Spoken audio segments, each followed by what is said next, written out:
आदाब नाजरीन, आप देख रहे हैं जी सलाम। आपसे मुखातिब हूं मैं शाहबाज, लेकर हाजिर हूं इस वक्त हमारी खास पेशकश 20 साल हजार सवाल।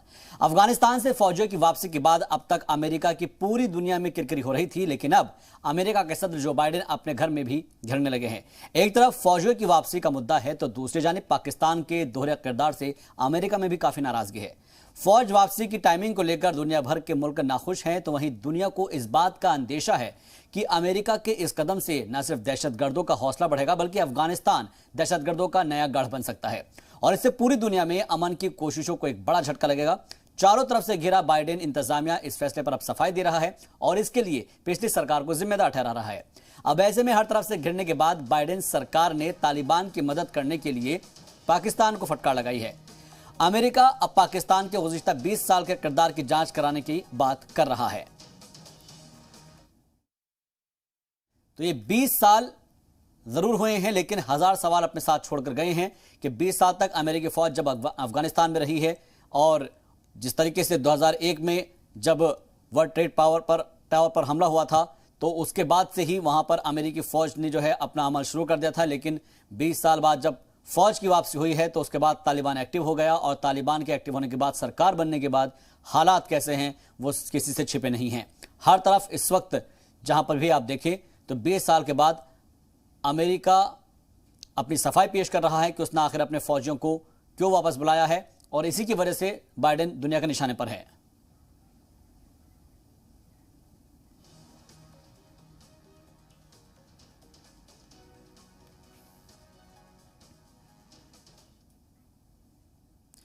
तो 20 साल हो गए हैं और हजार सवाल हैं। इन तमाम हजारों सवालों को समझने के लिए हमारे साथ खास मेहमान जुड़ रहे हैं, उनका तारुफ करा देते हैं। इस वक्त हमारे साथ एजाज कमर साहब जुड़ गए हैं, पॉलिटिकल एनालिस्ट है। आपका बहुत बहुत इस्तकबाल करते हैं जी सलाम पर। इसके साथ साथ हमारे साथ अनिल गर्ग साहब जुड़ गए हैं, पॉलिटिकल एनालिस्ट है। आपका भी बहुत बहुत इस्तकबाल करते हैं और आपसे थोड़ी देर बाद राहुल लाल जी हमारे साथ जुड़ेंगे, सीनियर जर्नलिस्ट, उनका भी इस्तकबाल करेंगे। लेकिन फिलहाल सबसे पहले सीधा सवाल एजाज कमर साहब आपसे। हम लगातार तालिबान को लेकर, अफगानिस्तान को लेकर जी सलाम पर कवरेज दिखा रहे हैं, डिबेट भी कर रहे हैं, आपसे कई मरतबा इस मौजू पर डिबेट भी हुई है।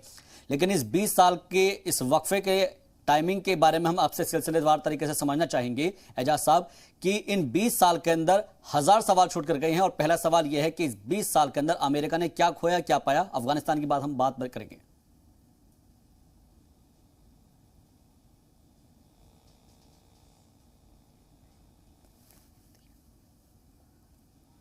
हेलो जी एजाज साहब, आपको मेरी आवाज आ रही है? जी एजाज साहब, मैं आपको सुन सकता हूं।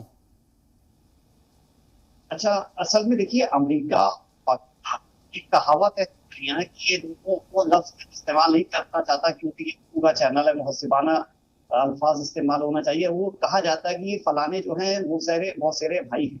जी देखिए, इस हम इस्लामिक दहशतगर्दी लफ्ज जब इस्तेमाल होता है तो हमें बड़ी तकलीफ होती है, लेकिन ये भी सच्चाई है कि मुसलमानों को दहशतगर्द बनाने में CIA का बहुत बड़ा रोल रहा है। अफगानिस्तान में सारी दुनिया से चुन चुन के मुसलमानों को लाया गया, उन्हें दहशतगर्द बनाया गया और पाकिस्तान उसका सबसे बड़ा भागीदार था। अब सवाल है कि अमेरिका अपनी इस दहशतगर्दी में भागीदारी से बच पाएगा या सारा ठिकाना पाकिस्तान के ऊपर छोड़ देगा। अमेरिका ने माजी में भी कई बार ऐसी हरकतें करी तो फिर पाकिस्तान ने उसको आंखें दिखाना शुरू कर दी और अब तो पाकिस्तान उसके चंगुल से निकल चुका, पूरी तरीके से चीन के खेमे में चला गया है।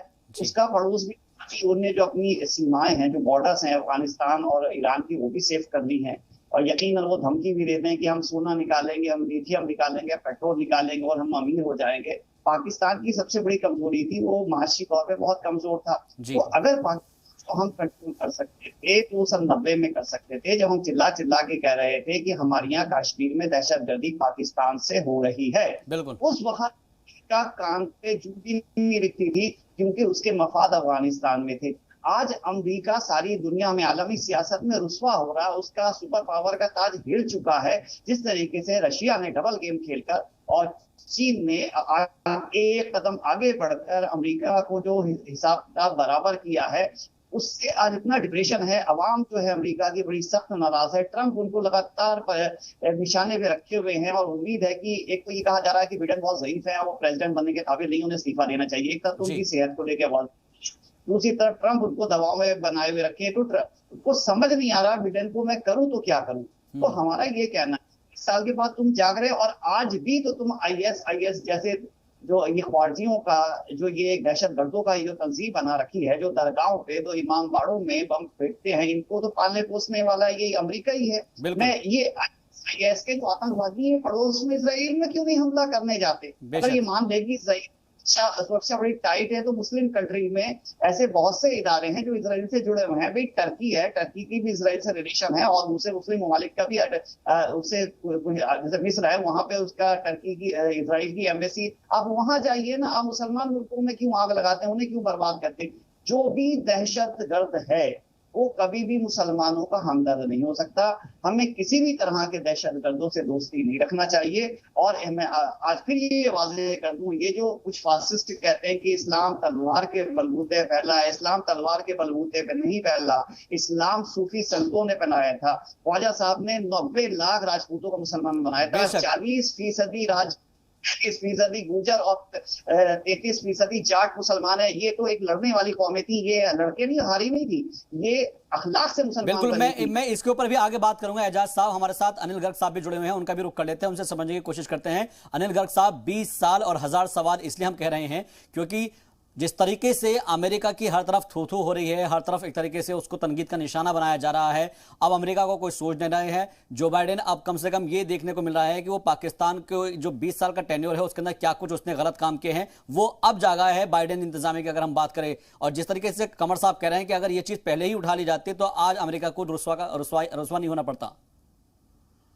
देखिए, आपका जो सवाल है कि जो अमेरिका के साथ हुआ या अमेरिका ने किया, उसके पास हम लोगों को 1000 सवाल है। मैं कहता हूँ ये 1000 सवाल नहीं, 1 लाख सवाल आएंगे, क्योंकि 20 साल की कारगुजारी अकेली नहीं है उसकी। जो अभी तक जब से वो सुपर पावर बना है तब से उसकी सारी कारगुजारियां आप देखेंगे तो आपको समझ में आएगा कि उसका रिलेशन हर देश के साथ हर पल हर समय बदलता रहता है, क्योंकि उसको जो करता है वो उसको उसके तरीके से ही चलता है। अब अगर हम अफगानिस्तान के विषय पे बात करें तो सबसे पहले तो अब ये देश और दुनिया को समझ में आ जाना चाहिए कि, और जनता को पता भी लगना चाहिए पूरी देश के, मैं तो करूँगा पूरी विश्व की जनता को पता लगना चाहिए कि दोहा में तालिबान के साथ अमेरिका ने क्या समझौता किया था। आखिर वो समझौता क्या था आज तक किसी को मालूम नहीं है। या तो तालिबान को मालूम है या अमेरिका को मालूम है, बाकी लोगों को कोई छोटी छोटी बातें पता हो तो पता हो, लेकिन असली समझौता क्या था नहीं मालूम। एक बात, जिस तरीके से उसने एग्जिट किया उसकी मजबूरी थी, उसकी जरूरत थी, क्या ऐसी वजह थी जिसके कारण उसको जिस देश पे वो राज कर रहा था इनडायरेक्ट वे में, ऐसे चोरों की तरह भागना पड़ा और भागते भागते उसको इजाजत लेनी पड़ी कि हमें भागने दिया जाए? ये भी एक बड़ा सवाल है। बेशक। तीसरी बात ये है, अगर उसने कोई समझौता भी किया, उसको वहां से जाना भी था, तो वो क्या दोस्तों को छोड़ के गया, दुश्मनों को छोड़ के गया? ये नहीं पता लग रहा अभी तक तालिबान उसके दोस्त हैं कि दुश्मन है। चौथा सवाल, अगर उसको जाना ही था तो वो इतना बड़ा असला जो कई अरबों डॉलर का है वो वहां पे क्यों छोड़ा? वो चाहता तो वो असला ले आ सकता था साथ में, तो समझ में नहीं आया असला उसने उनको यूज करने के लिए दिया या मजबूरी में छोड़ना पड़ा। अगला सवाल, इतनी बड़ी करेंसी, करोड़ों डॉलर उसने वहां पे करेंसी छोड़ी जी, क्या वो करेंसी जाने के लायक नहीं था या उसके पास ताकत नहीं थी? मजबूरी में छोड़ा या जानबूझ के छोड़ा?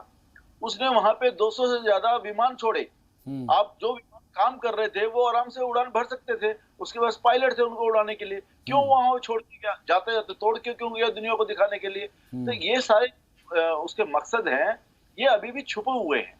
अभी किसी को ये समझ में नहीं आ रहा वो तालिबान का दोस्त है या दुश्मन है, एक बात। दूसरी बात, वो तालिबान को सपोर्ट कर रहा है या इसका विरोध कर रहा है, दो बात। तीसरी बात, ये समझ में अभी किसी को नहीं आ रहा कि वो पाकिस्तान की भी इसमें कोई भूमिका थी या नहीं थी। सरकार बनने में सबको समझ में आ रहा है, तालिबान की जो सरकार बनी है, तालिबान को यहाँ तक लाने में पाकिस्तान सरकार का सीधा सीधा हाथ है, इनडायरेक्ट नहीं डायरेक्ट हाथ है। तो क्या ये पाकिस्तान तालिबान अमेरिका की मिली भगत है? तो सवाल तो खड़े होंगे ही। जब तक ये समझ में नहीं आया अमेरिका ने तालिबान के साथ क्या समझौता किया है, तब तक ये सवाल बने और रहेंगे। इसीलिए अनिल गर्ग साहब, इसलिए हम कह रहे हैं कि 20 साल 1000 सवाल, और आपने तो लगातार जो एक के बाद एक सवाल खड़े कर दिए हैं, तो ये फहरिस्त और ज्यादा लंबी हो रही है। मैं आपके पास फिर से लौटूंगा। एजाज कमर साहब, जिस तरीके के एक के बाद एक सवाल की झड़ी अनिल गर्ग साहब ने लगाई है, ये सवाल हर किसी के जहन में आ रहा है कि भाई आप लोगों ने पहले एक तरीके से जो अपनी फौज जो आपने 20 साल में तैयार की थी, उसको इतना ज्यादा कैपेबल क्यों नहीं बनाया है कि वो कम से कम ऐसे तालिबान के लोगों से मुकाबला कर सके। और दूसरा ये कि आखिर अटेंडेमली ऐसी जाने की जरूरत क्या पड़ गई थी, तमाम अखराजात आप छोड़कर चले गए हैं। और भी बात ये निकलकर सामने आई है कि आपने 20 साल के अंदर पाकिस्तान के ऊपर एक्शन क्यों नहीं लिया। ये तमाम इससे सवाल है, और इसलिए हम कह रहे हैं कि 20 साल हो गए हैं और 1000 सवाल हो रहे हैं। देखिए, अमेरिका की पॉलिसी ये नहीं है कि वो तालिबान के खिलाफ है। अमेरिका तालिबान डायरेक्टली सब इसलिए कर रहा है कि तालिबान दो तरफ की तलवार, दो धारी तलवार होती है ना। जी जी। आज ये चीन और रशिया के पास है, तो अमेरिका ये चाहता है कि मुस्तकबिल में इस तलवार का रुख अमेरिका और चीन की तरफ भी किया जा सकता है। अमेरिका को परेशानी ये है कि तालिबान ये कहते हैं कि हम निजाम मुस्तफा लागू करेंगे, यानी इस्लाम का जो फाइनेंशियल सिस्टम है, इंटरेस्ट फ्री इस्लामिक बैंकिंग लाएंगे। और अमेरिका को जो कैपिटलिस्ट लॉबी चलाती है, जो खुफिया ताकतें चलाती है, जिन्हें हम डीम स्टेट कहते हैं, जिन्हें हम यहूदी लॉबी भी कहते हैं, वो ये नहीं चाहती हैं कि जो कैपिटलिज्म है, जो इंटरेस्ट फ्री, उसको नुकसान हो, इंटरेस्ट फ्री इकोनॉमी आए। तो अमेरिका बस एक ही रट लगाए रहता है कि साहब आप निजाम मुस्तफा मत लाइए, आप अपनी हुकूमत कर लिए। तो अमेरिका को दहशतगर्दों से या तालिबान से परेशानी नहीं है। हम कहते हैं कि तालिबान दहशतगर्द है, हम कहते हैं कि ISIS जो है वो दहशतगर्द है। इन लोगों को, उनको ये तो गुड तालिबान और बैड तालिबान की बात करते हैं। हम तालिबान को इसलिए सपोर्ट कर रहे हैं कि तालिबान ने कहा था कि निजाम मुस्तफा लाएंगे, तो हम ये रास्ता कि साहब वो 6 महीने के अंदर निजाम मुस्तफा लाता है कि नहीं लाता है। अगर नहीं लाता है तो हम उसकी सख्त मुखालफत करेंगे। लेकिन हमने कभी ये सर्टिफिकेट नहीं दिया कि तालिबान दहशतगर्द नहीं है, लेकिन अमेरिका सर्टिफिकेट दे देगा उन्हें। अमेरिका ने जब उससे बात करी तो उसका मतलब ये था दहशतगर्द नहीं, वो दोहा में समझौता होता। तालिबान कह रहा है कि साहब आपने तो हमसे ये बात कही थी कि दोहा समझौता में ये कहा था कि हमारे पास जो बैन लगा है, जो हमें दहशतगर्दों की अक़वाम मुत्तहिदा की लिस्ट में हमें शामिल किया, उस लिस्ट में से निकाल देंगे। तो अमेरिका एक दोगला भी कर रहा है, और तालिबान की आड़ में अभी भी उसे उम्मीद है कि इसकी दो धारू तलवार का इस्तेमाल मैं अपने दुश्मनों के खिलाफ कर सकता हूं। बस उसकी मुखालफत से निजाम मुस्तफा है। ये बहुत अहम आपने बात कही है, और गर्ग साहब से मैं इस चीज को मैं समझना चाहूंगा, अनिल गर्ग जी, क्योंकि जिस तरीके से एजाज कमर साहब ये बता रहे हैं कि अब खास तौर पर अगर हम फाइनेंस की बात करें और फाइनेंशियल कंडीशन की बात करें अफगानिस्तान की, तो इस वक्त हर कोई ये कह रहा है कि उनको जो है इस वक्त बहुत ज़्यादा ज़रूरत है मदद की। और हमारे जो विदेश मंत्री है एस जयशंकर, उन्होंने भी कहा है कि अफगानिस्तान को मदद होनी चाहिए। बट प्रॉब्लम ये है सर कि जब तक तालिबान से बात नहीं होगी, या फिर तालिबान की इक़्तिदार में जो लोग आ गए हैं उनसे बात नहीं होगी, तो हम लोग अफगानिस्तान की मदद नहीं कर सकते, अफगानिस्तान के जो बाशिंदे हैं उनकी मदद नहीं कर सकते हैं। उसके लिए हमको क्या कुछ करना हो सकता है, हम क्या कुछ स्ट्रैटेजी बना सकते हैं उसके लिए? देखिए, अफगानिस्तान के लोगों को मदद की जरूरत है, इसमें कोई दो राय नहीं जी। लेकिन जो अफगानिस्तान के लोगों की नुमाइंदगी करते हैं, क्या वो उसके नुमाइंदे हैं? पहला सवाल यहाँ पर है। तलवार के जोर पे, बंदूक के जोर पे अगर कोई सत्ता हासिल कर ले तो ये गुंडागर्दी है, ये कोई वहां के अफगानिस्तान के लोगों की नुमाइंदगी नहीं है। अफगानिस्तान के लोग बाहर नहीं जा सकते, अपने घरों में नहीं रह सकते। अफगानिस्तान के लोग सड़कों पे जाएं तो कैसे जाएं, बाहर जाएं काम करने तो कैसे जाएं, उनको सारी चीजों पे बैन लगा दिया गया है। तो तालिबान उसकी नुमाइंदगी करता कहाँ है? तो अफगानिस्तान के तालिबान को मदद करने की जरूरत नहीं होती, तालिबान को मदद करने वाला कोई जाएगा भी नहीं। अगर किसी को लगता है कि जाना है तो वो जाएगा अफगानिस्तान की जनता की मदद करने के लिए। अभी तो सवाल ये है कि अफगानिस्तान की जनता को मदद करने में बीच में जो दीवार है, बड़ी दीवार जो है, वो इन दहशतगर्दों की सरकार है। आप सरकार का गठन देखिए, सरकार के अंदर जो मंत्री बने उनको देखिए, मंत्री बनने से पहले जो उनके बीच आपस में गोलियां चली उसको देखिए। आज भी मुल्ला बरादर का पता नहीं है, उनका उप प्रधानमंत्री जिंदा है या मर गया, अभी तक तो यही नहीं लोगों को पता है। बिल्कुल। तो ऐसे के साथ कौन बात करेगा और क्या बात करेगा? तो इसलिए अभी तो अपने आप को बचाते हुए। और गर्ग साहब एक बात तो ये भी है ना, गर्ग साहब एक बात तो ये भी है ना कि कल तक जो दहशतगर्द थे आज वही इख्तिदार पर काबिज हो गए हैं। तो सवाल तो ये उठता है कि सीधे तौर पर हम ये कह सकते हैं कि जब वो शख्स हमारी नजर में, हिंदुस्तान की नजर में दहशतगर्द है, तो फिर उसको, उस दहशतगर्द से हम बात क्यों करें? और अगर बात नहीं होगी तो अफगानिस्तान के जो नुमाइंदे हैं, जो बाशिंदे हैं, उनकी मदद कैसे की जाए? ये तो एक पेच फंस रहा है ना। यही मैं कह रहा हूं कि वो हमारी नजर में दहशतगर्द नहीं है, वो देश दुनिया सबकी नजर में दहशतगर्द है, क्योंकि वो दहशतगर्द हैं। उनका पीछे का जो रिकॉर्ड है वो दहशतगर्दी से भरा हुआ है। सरकार बनने से पहले आप मुझे बताइए, हक्कानी ग्रुप और मुल्ला ब्रदर ग्रुप में गोलीबारी हुई कि नहीं हुई? बिल्कुल। उसके गोलीबारी के बाद मुल्ला ब्रदर की तरफ से 17 लोग मरे कि नहीं मरे? मुल्ला ब्रदर आज जिंदा है या नहीं है, इसके बारे में लोगों को कोई कंफर्म है क्या? तो जो लोग गोली से ही बात करते हैं, गोली की ही भाषा समझते हैं, उनके साथ बातचीत हो क्या सकती है? कुछ भी नहीं हो सकती। ये तो अफगानिस्तान की जनता की बहुत बड़ी बदकिस्मती है कि उनको एक के बाद ऐसा दुख झेलना पड़ रहा है। पहले भी तालिबान था, 20 साल अमेरिका आया, अमेरिका ने अपनी तरफ से वहां पे डेमोक्रेसी लाने की कोशिश की, कम ज्यादा वो कामयाब हुआ, लेकिन किन कारणों से भाग गया, जिसमें शुरुआत में जो हमारी बात हो रही थी, आज तक जनता देश को यही नहीं पता है। सवाल सबसे पहले बड़ा ये है कि दुनिया जनता अमेरिका से पूछे कि ऐसी क्या मजबूरी थी, ऐसी क्या सोच थी जो वो समझौता सबके सामने लाया जाए कि जिसके कारण आपको भागना पड़ा। एक बात ये है। दूसरी बात आप आ रही है अफगानिस्तान की जनता की मदद की। अब जनता की मदद तालिबान के होते हुए मुझे लगता नहीं हो सकती है। जैसे चाइना ने कहा कि हम कुछ 200-250 करोड़ रुपए की मदद करेंगे, 200-250 करोड़ रुपए की मदद से इतने बड़े देश का क्या होने वाला है? एक बात, चाइना रशिया अमेरिका के बाद चाइना सबसे बड़ा डिजास्टर अफगानिस्तान के साबित होगा या नहीं होगा, किसको मालूम है? बिल्कुल। तो अफगानिस्तान की मदद चाइना तो नहीं कर सकता। अब ये देखना है कि तालिबान क्यों अगर मदद नहीं कर सकते तालिबान की सत्ता के होते हुए, तो क्या ऐसा हो सकता है कि दोबारा से यूएनओ अपनी फोर्सेज वहां भेजे कि तालिबान को हटाए और वहां पे डेमोक्रेसी लाए? क्योंकि बिना डेमोक्रेसी लाए, बिना शांति लाए कोई देश अपनी मदद वहां नहीं भेज सकता। और भारत ऐसा क्यों करेगा? और भारत तो लगातार पहले पाकिस्तान को झेलता आया है, तालिबान को झेलता आया है, अब तो तालिबान की वहां सरकार है। अभी अभी आपने सुना होगा कल यहाँ पे 9 दहशतगर्द पकड़े गए, उनके साथ मिला, आरडीएक्स मिला। ये सब कौन थे आखिर? वो पाकिस्तान के, वो लोग पाकिस्तान से ट्रेनिंग लेकर आए थे और उसके ऊपर तो जी सलाम ने एक्सक्लूसिव रिपोर्ट भी चलाई है। गर्ग साहब मैं आपके पास आऊंगा। एजाज कमर साहब मैं आपसे समझना चाहूंगा, 20 साल और 1000 सवाल की जब हम बात करते हैं तो उसमें एक अहम मौजू आ रहा है कि कल जब मैं फेसबुक लाइव कर रहा था तो उसमें एक सवाल किसी शख्स ने पूछा है जो एक आम भारतीय की नजर में है कि आपका क्या स्टैंड है, यानी कि उन्होंने मेरा पर्सनल स्टैंड जानने की कोशिश की। तो मैंने उनको सीधे तौर पर यह जवाब दिया कि जो हिंदुस्तान हुकूमत का स्टैंड है वही मेरा स्टैंड है।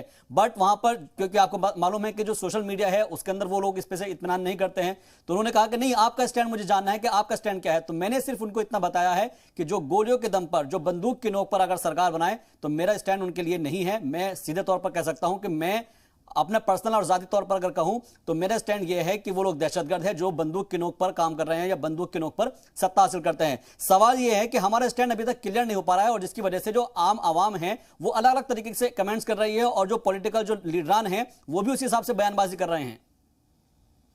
देखिए, आपकी एक बात से तो मैं बिल्कुल एग्री हूं कि हम उन्हें दहशतगर्द मानते हैं, ठीक है।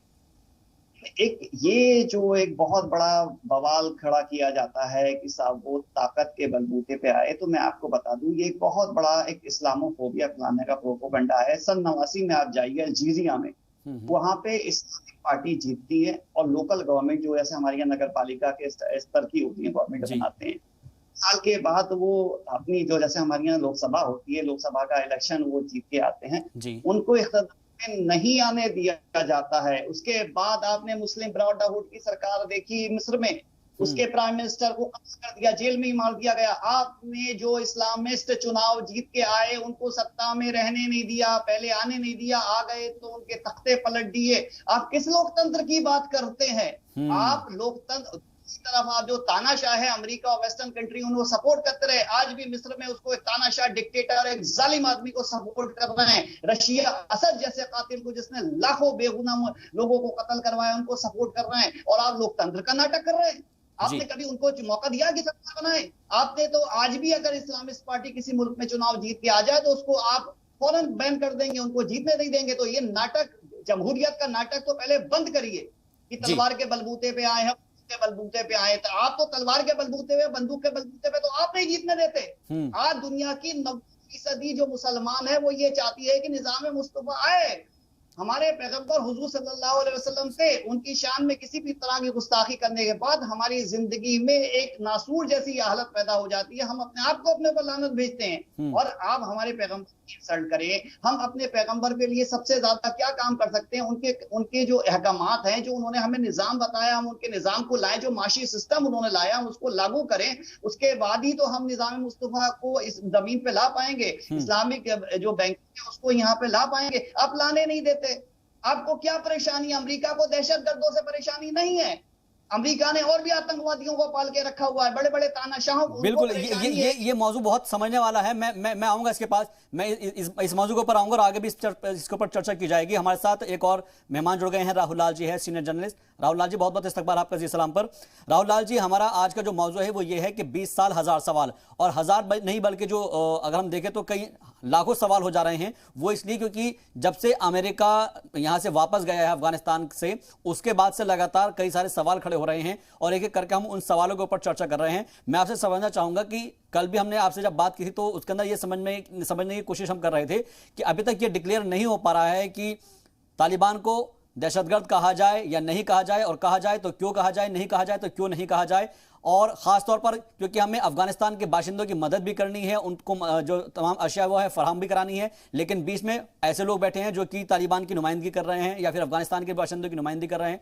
तो क्या लगता है कि ऐसे में इंडिया का स्टैंड क्या होना चाहिए? देखिए, मैं आपके मूल प्रश्न पे तो आ रहा हूं, लेकिन अभी बड़ी एक रोचक चर्चा चल रही थी, तो मैं थोड़ा उसमें भी कुछ 2 पॉइंट रखूंगा। बिल्कुल। महाशक्तियां ऐसा नहीं है कि केवल इस्लामिक वर्ल्ड में ही जो है कि वो लोकतंत्र को कमजोर करती हैं। वो महाशक्तियां अपने हितों के लिए, आप अफ्रीका में चले जाइए, छोड़ दीजिए अफ्रीका, भारत के पड़ोसी म्यांमार में देखिए, आंग सान सूची कितना शानदार ढंग से वहां पे डेमोक्रेसी के आंदोलन को चला रही था, उनको सफलता भी हासिल हुई थी।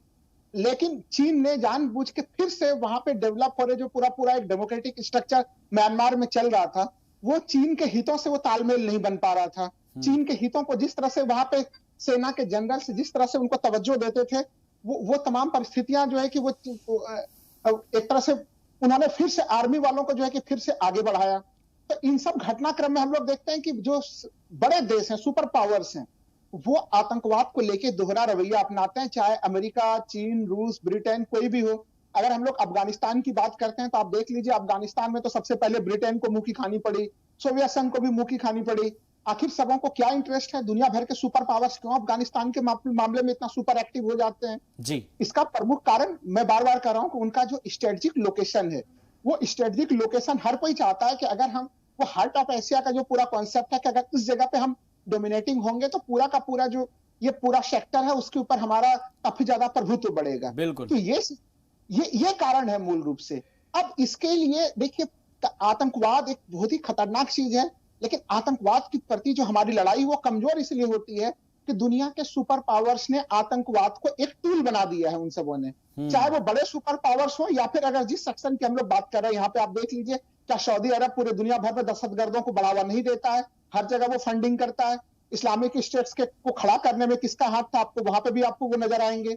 अगर हम लोग ईरान की बात कर रहे हैं, हिजबुल्लाह छापामार कौन है, उसकी क्या गतिविधियां रही है, क्या किस तरह की चीजें ईरान की गतिविधि रही हैं। तो हर कोई अपने आप को प्रभुत्व में बढ़ाने के लिए ये सारी चीजें हम लोगों को नजर आती हैं, और इसी कारण से आज अफगानिस्तान जैसे संकट दिख रही है। लेकिन देखिए, अगर भारत के मामलों को लेकर बात करें कि 9/11 से पहले भारतीय आतंकवाद को तो दुनिया आतंकवाद मानती भी नहीं थी कि आतंकवाद भी दुनिया में कोई समस्या है।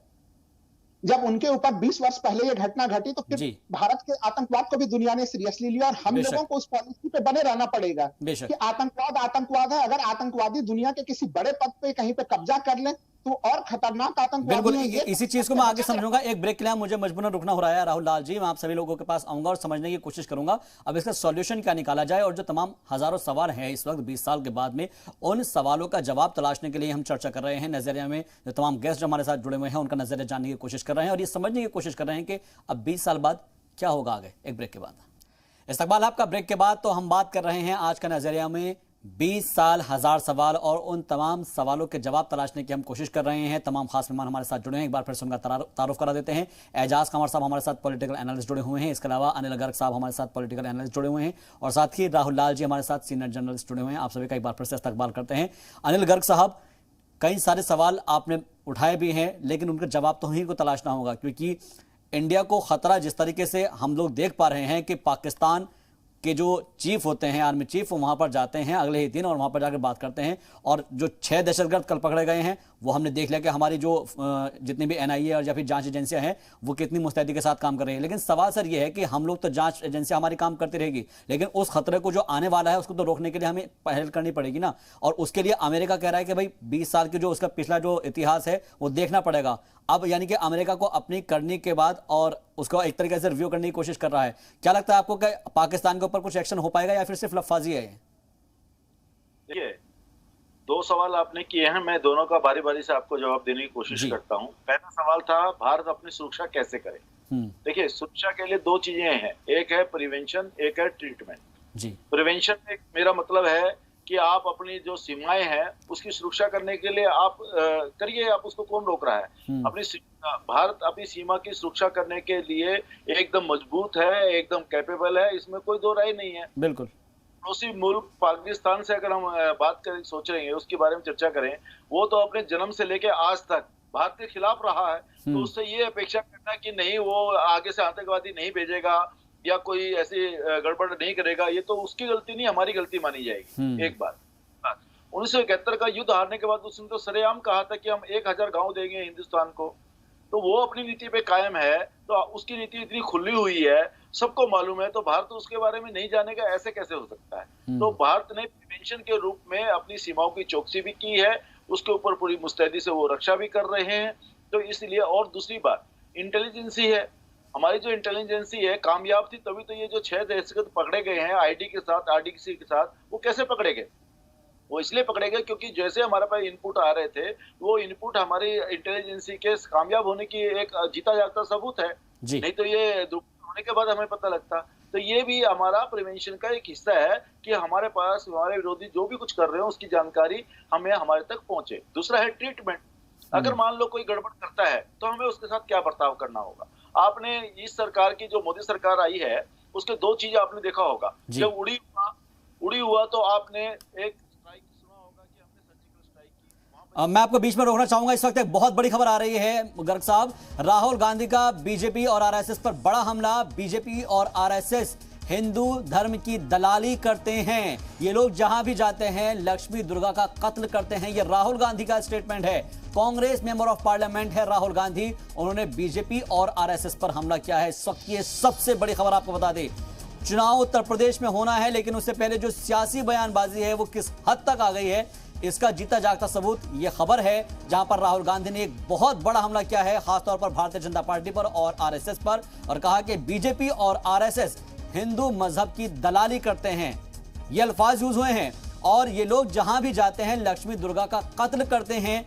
राहुल गांधी का यह बयान बहुत ही बड़ा बयान इसे हम कह सकते हैं, और जितनी मजम्मत की जाए उतनी कम है, क्योंकि कांग्रेस एमपी राहुल गांधी ने बीजेपी और आरएसएस पर यह हमला बोला है। इस वक्त ये सबसे बड़ी खबर आपको बता रहे हैं कि जिस तरीके से भाषा की मर्यादाओं की बात कही जाती है, अब उसका लेवल गिरता नजर आएगा, क्योंकि जब चुनाव आते हैं तो इस तरह के बयानों का दौर जो है वो शुरू हो जाता है।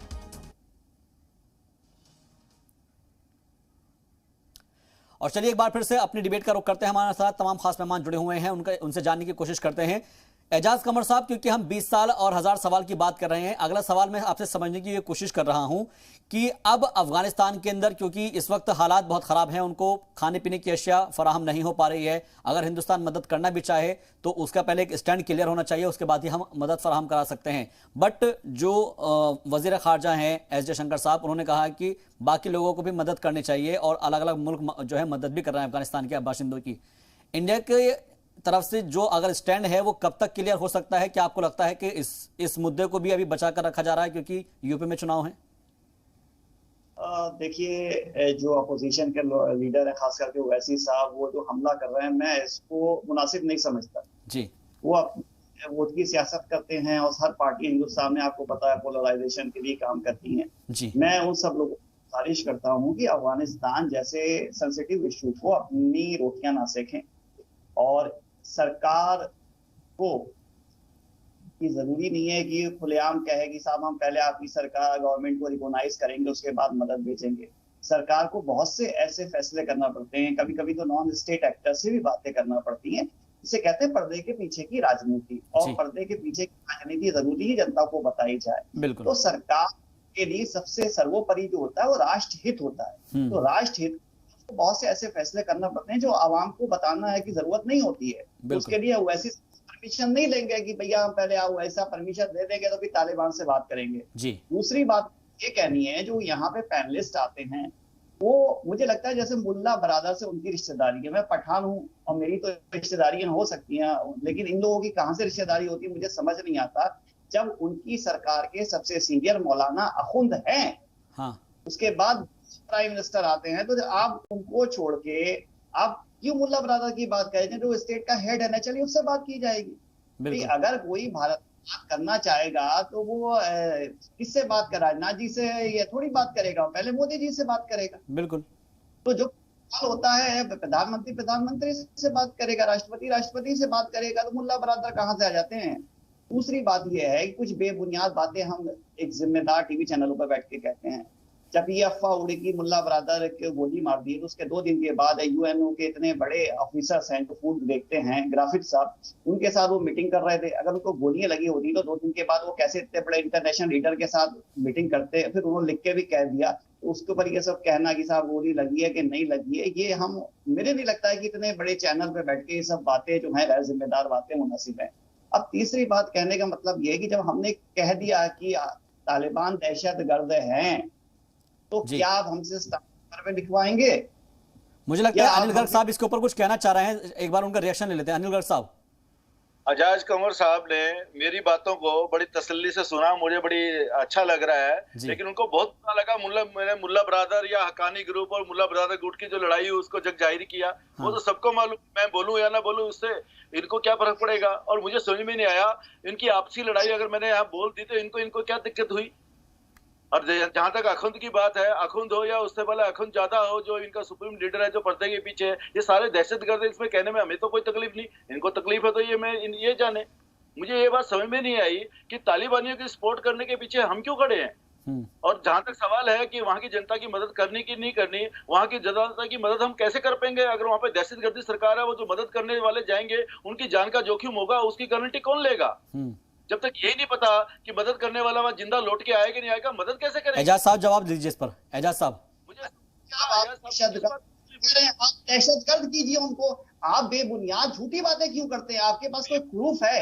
एक आदमी भी कह रहा है कि साहब मुझे गोली नहीं लगी है, वो इतने बड़े बड़े के अफसरों के साथ बैठ के बात कर रहा है, ग्राफिक्स साहब के साथ बात कर रहा है, आप कह रहे हैं उसके गोली लगी। तो एक इंटेलेक्चुअल्स के लिए इतने बड़ी जिम्मेदार चैनल पे बैठ के ये बात कहना गैर जिम्मेदारी बात है। आप उनकी खूब बुराई करिए। अब मुझे लगता है कि ये जिम्मेदार चैनल है और उसमें मुझे लगता है कि एक एक करके अगर आप बात करेंगे तो शायद ज्यादा बेहतर होगा, लोगों तक आवाज पहुंच पाएगी। जी अनिल गर्ग साहब। अकेला मैं नहीं कह रहा हूँ, पूरा विश्व चीख चीख के कह रहा है। अभी कतर का डेलीगेशन गया, क्यों नहीं वहां का वाइस मिनिस्टर वहां पे उस डेलीगेशन में था, बाकी सारे मिनिस्टर उसके साथ थे, कहां गया ये मुल्ला बरादर? जी क्या बात करते हैं आप? मैं मुल्ला बरादर का रिश्तेदार नहीं हूं, आप हो सकते हैं, आपने बताया है, लेकिन मैं ये कहना चाहता हूं कि सरकार में उनके कुछ भी ठीक नहीं है। वो जो दहशतगर्दों की सरकार है वो आपस में लड़ मर रहे हैं, तो आप दूसरा देश उस पर यकीन कैसे करे? किसी की मदद जानने से पहले उसको अपने लोगों की मदद करनी होगी या अफगानिस्तान की मदद के नाम पे अपने लोगों को वहां पे मरने के लिए भेजना होगा? पहले तो वहां पे कम से कम कुछ शांति तो हो, कुछ पता तो लगे वहां पे हो क्या रहा है। एजाज साहब उनको जी, एजाज साहब से इसके ऊपर रिप्लाई ले लेते हैं। एजाज साहब देखिए, फैसला करना होता है गवर्नमेंट को करना होता है, मोदी जी को करना है, वो डोभाल जी से पूछ के करेंगे, ना मुझसे पूछेंगे ना इनसे कहेंगे, ना तो मैं गले फाड़ फाड़ के मैं क्यों चिल्लाऊं। जो राष्ट्र हित के लिए करना होगा प्रधानमंत्री करेंगे। इस राष्ट्र ने प्रधानमंत्री नरेंद्र मोदी जी के ऊपर भरोसा किया है और राष्ट्र के हित के लिए वो हर काम करेंगे। वो हमसे बड़े देशभक्त हैं, इसलिए हमें ये सलाह देना कि हमें ये करना चाहिए वो करना चाहिए मुनासिब नहीं है। हाँ, हम रिक्वेस्ट जरूर करते हैं, नहीं होना चाहिए ना। एजाज जी, आप ये लाइन कह रहे हैं कि भाई जो मन होगा प्रधानमंत्री खुद ही करेंगे, तब तो फिर टीवी चैनलों पर डिबेट की जरूरत ही नहीं है। अरे यहाँ पे बौद्धिक विमर्श इसलिए होता है कि आपकी जो राय है, हमारी जो राय है, उस प्रकार के तमाम राय जो है देश की जनता के समक्ष जा सके। अगर पूरे देश में एक प्रश्न बन रहा है कि तालिबान को मान्यता दिया जाए नहीं दिया जाए, बिल्कुल उसके ऊपर तो राय रखे जाएंगे ना सबों के, तो इसलिए आप इस राय को इस रूप में खारिज नहीं करना चाहिए। बिल्कुल, खासतौर पर देश की सियासत के अंदर ये मुद्दा बहुत अहम हो रखा है इस वक्त। आपको डिबेट करने से किसी ने नहीं मना करा, आप अपनी राय देने के लिए फ्री हैं, लेकिन आप अपने फासिस्ट अल्फाज दूसरे के मुंह में कर डालेंगे, ये मुनासिब नहीं है। फासिस्ट अल्फाज का एजाज कमर साहब, आपके संविधान का अनुच्छेद देख लीजिए ना, आपको पूरी तरह से आजादी देता है। तो इस मामले पे कोई फासिस्ट कहाँ हो रहा है? अगर ये चीज पूछ रहा है, जब भारतीय जनता पार्टी के वरिष्ठ नेता खुलेआम किसी संगठन को कह देते हैं कि आप तालिबान हैं, आप भारत में क्या कर रहे हैं, आप अफगानिस्तान जाइए, तो फिर ऐसे भारत सरकार से सवाल पूछा जाएगा ना कि आखिर भारत सरकार क्या राय रखती है? तो इस सवाल पे इतना गर्व होने की क्या जरूरत है कि हमारे प्रधानमंत्री बहुत देशभक्त करें? प्रधानमंत्री तो प्रधानमंत्री के पद पे है ही, लेकिन एक सवाल है जनमानस में कि अगर आपको अंतर्राष्ट्रीय राजनीति, ये मैं इस बात को मानता हूं कि अंतर्राष्ट्रीय राजनीति का प्रयोग राष्ट्रीय राजनीति में नहीं होना चाहिए, लेकिन इसकी जिम्मेवारी तो सबसे पहले सत्तारूढ़ पार्टी को लेनी पड़ेगी ना। यहाँ पे मैं अगर कहूं कि सत्तारूढ़ पार्टी भारतीय जनता पार्टी ने ही इस मामले का राजनीतिकरण किया है, और अफगानिस्तान जैसे कल भी मैं कार्यक्रम में करा था कि अफगानिस्तान जैसे जटिल मामले का जब आप राजनीतिकरण करेंगे और डोमेस्टिक पॉलिटिक्स के प्रभाव में कोई निर्णय लेंगे तो आपके इंटरनेशनल हित और भी ज्यादा प्रभावित होंगे। जी अनिल गर्ग साहब, क्योंकि ये बात साहब ने कल भी आई थी हमारे सामने, और कल भी हमारे साथ जब राहुल लाल जी जुड़े थे तो उसमें सीधे तौर पर यह कहा गया था कि जब आप इंटरनेशनल पॉलिटिक्स को या इंटरनेशनल मामलों को अगर अपने हिंदुस्तान की सियासत के अंदर दखल देते हैं उसके अंदर, तो खास तौर पर इसका असर फिर जो है पड़ता है। और इसलिए सवाल भी उठते हैं, क्योंकि ओवैसी का, जब हम कल ओवैसी के बयान पर चर्चा कर रहे थे और वो सीधे तौर पर यह कह रहे थे कि आप जो है डिक्लेयर क्यों नहीं करते कि कौन कौन से वो दहशतगर्द हैं, उनको यूएपीए क्यों नहीं लगाते हैं, तालिबान को दहशतगर्द डिक्लेयर क्यों नहीं करते। तो सवाल इसलिए उठता है क्योंकि सत्तारूढ़ पार्टी की तरफ से कहा जाता है कि उनकी जो जुबान है वो तालिबान की है, तो फिर जो अपोजिशन है वो ये कहता है कि अभी आप पहले डिक्लेयर कीजिए तालिबान कौन है। ये बात ठीक है आपकी। देखिए राहुल लाल जी जो अभी कहा, मैं इनकी बात से 100% सहमत हूँ। मैं अनेक डिबेटों पे राहुल लाल जी के साथ रहा हूँ। राहुल लाल जी अपने शब्दों का बहुत गिन चुन के प्रयोग करते हैं, बहुत साधुवाद है। जो आपने सवाल किया, मैं उस पर पहले भी आपसे चर्चा कर रहा था, जब वो बात अधूरी रह गई, क्योंकि अगर कहा जाए भारतीय जनता पार्टी के स्टार कैंपेनर राहुल गांधी जी का बयान बीच में आ गया, ऐसा भारतीय जनता पार्टी के नेता लोग कहते हैं। जी जी। खैर, तो मैं बात कर रहा था कि अभी आप भारत की चर्चा कर रहे थे, जो मैं उस समय बता रहा था कि भारत के पास दो चीज है, ट्रीटमेंट और प्रिकॉशंस के रूप में मैंने आपको समय बताया था कि भारत अपनी सीमा की चौकसी करने में, उसकी सुरक्षा करने में समर्थ है, उनकी इंटेलिजेंस समर्थ है, इनपुट अच्छे आते हैं और उसका रिजल्ट भी ठीक रहता है। दूसरी बात था ट्रीटमेंट ये था, मैंने आपको दो घटनाएं की चर्चा कर रहा था उस समय। उड़ी हुआ तो उसके बाद ट्रीटमेंट के तौर पे सर्जिकल स्ट्राइक हुआ, जो पाकिस्तान अपेक्षा नहीं कर रहा था। उसके बाद हमारे देश के लोग उसके एमपीओ के अंदर घुसे और उनके जो कैंप थे, दहशतगर्द के कैंप थे, उनको नष्ट किया और वापस आए।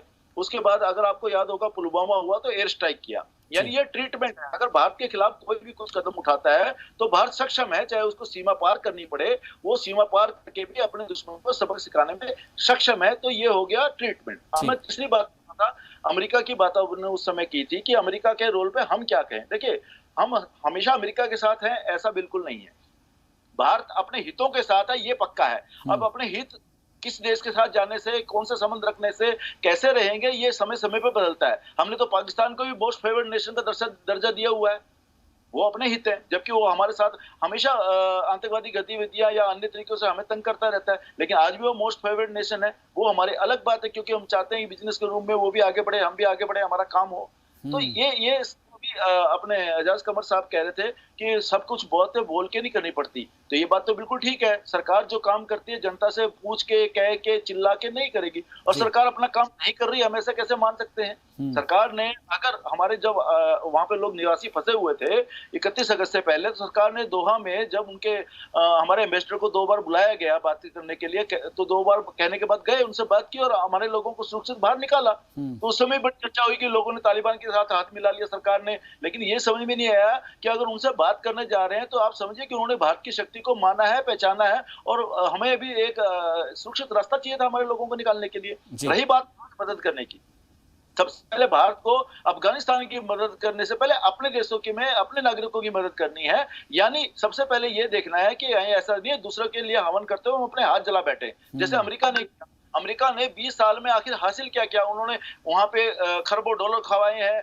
हजारों अपने नागरिकों की जान गई है। आखिर उसने, और इतनी बेइज्जती हुई है पूरे विश्व पटल पे, आखिर उसने हासिल क्या किया? कुछ भी। बट डैमेज कंट्रोल करने के लिए तो वो कह रहे हैं ना कि पाकिस्तान के जो पिछला जो शजरा है वो खंगाला जाएगा कि आखिर कौन कौन सी दहशतगर्दाना सरगर्मी में मुलविस रहा है, और जो भी अभी उसको फंड दिया जा रहा था अब उसके ऊपर एक तरीके से बैन लग सकता है। तो वो कुछ डैमेज कंट्रोल की बात कर रहा है। इससे डैमेज कंट्रोल नहीं होता। जो नुकसान उसने अपनी देश की जनता का किया है, अपने नागरिकों का किया, अपने जवानों का किया, वो नुकसान हो चुका है। पाकिस्तान को पहचानने में वो भी गलती नहीं कर रहा। क्यों उसने पाकिस्तान का हिंदुस्तान के खिलाफ प्रयोग किया कि नहीं किया? उन्होंने पाकिस्तान के अंदर दहशतगर्दों को आगे बढ़ाने के लिए उनको हथियार दिए कि नहीं दिए? देखिए, ये अभी जो हमारे एजाज कमर साहब कह रहे थे कि निजाम मुस्तफा को लागू करने की लड़ाई है, ये लड़ाई निजाम मुस्तफा की लड़ाई नहीं है।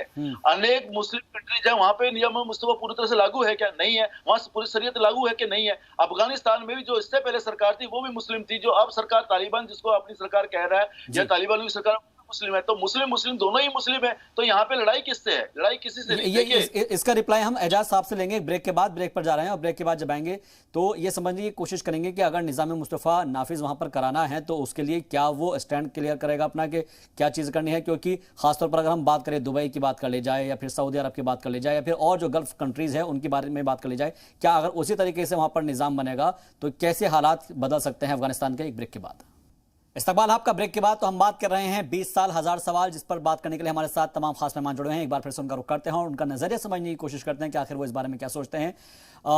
एजाज कमर साहब, ब्रेक पर जाने से पहले चर्चा अलग अलग तरीके से हो रही थी, लेकिन एक जहन में सवाल यह भी आता है कि जब अमेरिका अपने बाशिंदों को वहां से निकाल रहा था 31 तारीख से पहले तो वहां पर एक डील की बात निकलकर सामने आई थी और यह था कि तालिबान के लोग अमेरिकियों को कोई नुकसान नहीं पहुंचाएंगे। और एक जो अगर हम अशरफ गनी के वीडियो की ऑडियो की बात है, वो क्लिप भी वायरल कई अलग अलग चैनल्स पर चली है। लेकिन सवाल यह है कि अगर उनके लिए अमेरिकन फर्स्ट हो सकता है तो जाहिर तौर पर वो सिर्फ अपने मफाद देख रहे थे, अपना फायदा देख रहे थे, उनका अफगानिस्तान में कोई दिलचस्पी नहीं थी। और यही वजह है कि 20 साल के अंदर अफगानिस्तान को उन्होंने 200 साल पीछे भेज दिया।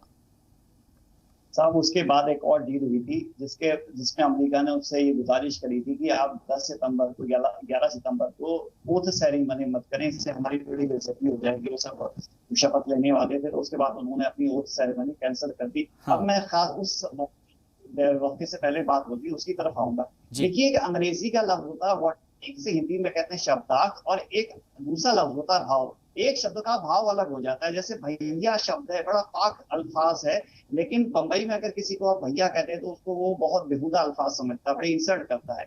ये चीज कब हमारे संविधान में आई? जब अपना जो संविधान था वो अंग्रेजी से हिंदी में ट्रांसलेट कर रहे थे तो कहा कि रिलीजन शब्द के लिए धर्म शब्द का इस्तेमाल करो। तो आखिर में पता चला कि भारत में धर्म का भाव होता है शाश्वत, जैसे अंग्रेजी में कहते हैं इटर्नल। तो जैसे सूरज का धर्म है प्रकाश देना, धर्म है बहना, इसी तरीके से तो उन्होंने कहा कि हम इसके लिए पंथ शब्द का इस्तेमाल करें।